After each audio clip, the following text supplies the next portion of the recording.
చేప ముక్కల్ని ముందుగానే నేను ఆయిల్లో ఫ్రై చేసి పక్కన పెట్టుకున్నాను.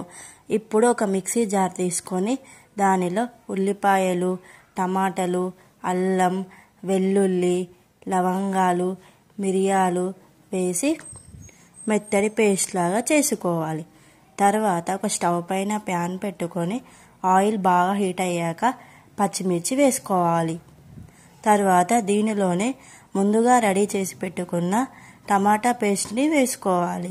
తర్వాత దీనిలో ఉప్పు, కారం, మసాలా వేసుకొని ఒక 10 మినిట్స్ మగ్గనివ్వాలి.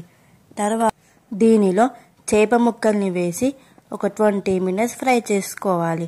మధ్య మధ్య కలుపుతూ ఉండాలి, లేకపోతే అడుగంటిపోతుంది.